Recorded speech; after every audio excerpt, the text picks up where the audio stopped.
Assalamualaikum warahmatullahi wabarakatuh. Salam sejahtera bagi kita semua.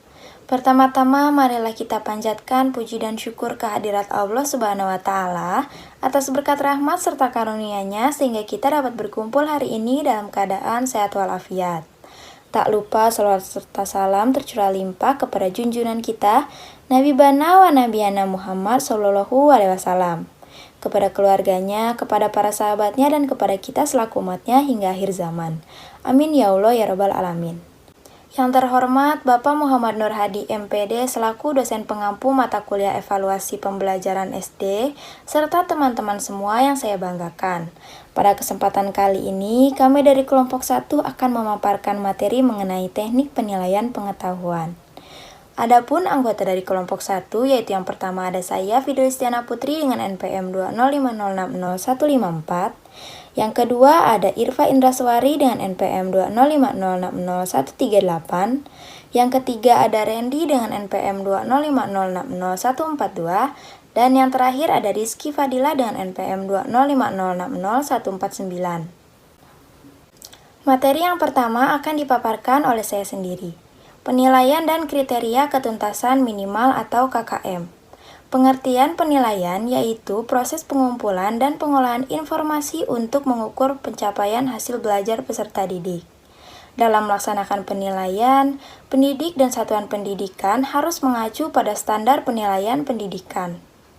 Sedangkan pengertian dari kriteria ketuntasan minimal atau KKM adalah kriteria ketuntasan belajar yang ditentukan oleh satuan pendidikan yang mengacu pada standar kompetensi lulusan dengan mempertimbangkan karakteristik peserta didik, karakteristik muatan pelajaran, dan kondisi satuan pendidikan.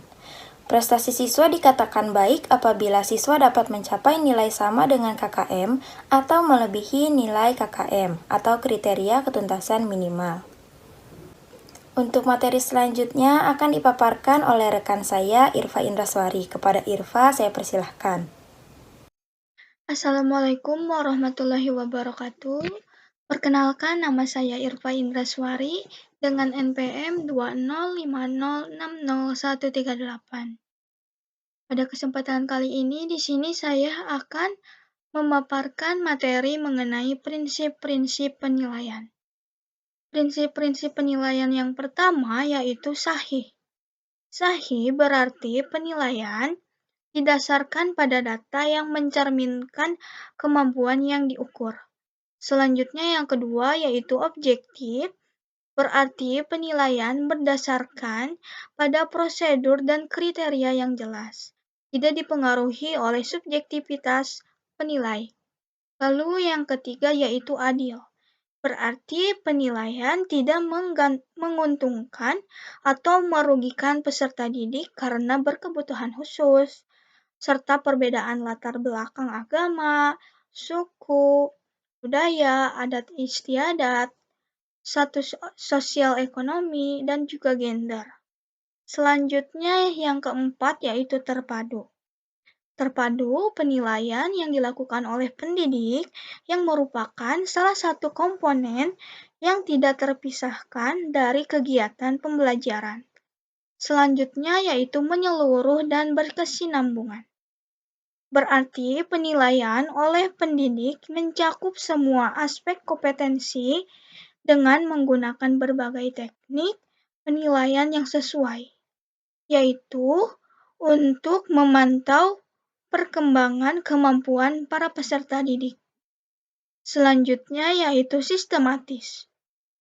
Sistematis ini merupakan penilaian yang dilakukan secara berencana dan juga bertahap dengan mengikuti langkah-langkah baku. Selanjutnya yaitu terbuka. Terbuka adalah prosedur penilaian, kriteria penilaian, dan dasar pengambilan keputusan dapat diketahui oleh pihak yang berkepentingan. Selanjutnya beracuan etika. Berarti penilaian yang didasarkan pada ukuran pencapaian kompetensi yang ditetapkan. Selanjutnya yaitu akuntabel. Berarti penilaian dapat dipertanggungjawabkan baik dari segi teknik, prosedur, maupun hasilnya. Mungkin cukup sekian pemaparan materi dari saya.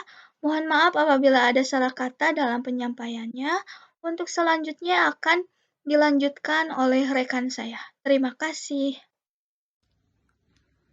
Baiklah teman-teman, di sini saya akan melanjutkan pembahasan dari rekan saya.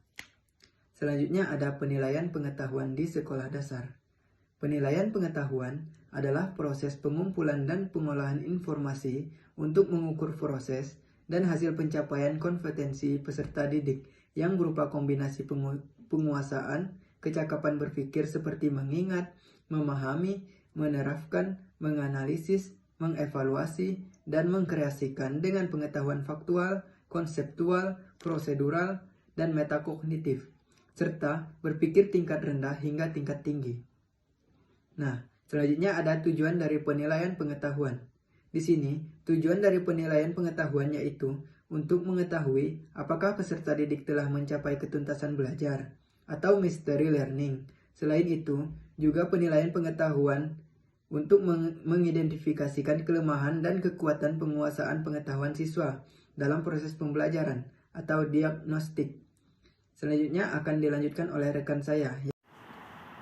Baik, selanjutnya yaitu penilaian pengetahuan dilakukan dengan cara mengukur penguasaan peserta didik yang mencakup dimensi pengetahuan faktual, konseptual, prosedural, dan metakognisi. Dalam berbagai tingkatan proses berpikir, teknik penilaian pengetahuan dapat menggunakan yang pertama, tes tertulis. Tes tertulis adalah tes yang soal dan jawabannya secara tertulis, antara lain berupa pilihan ganda, esai benar salah, menjodohkan, dan uraian. Selanjutnya yaitu ada tes lisan.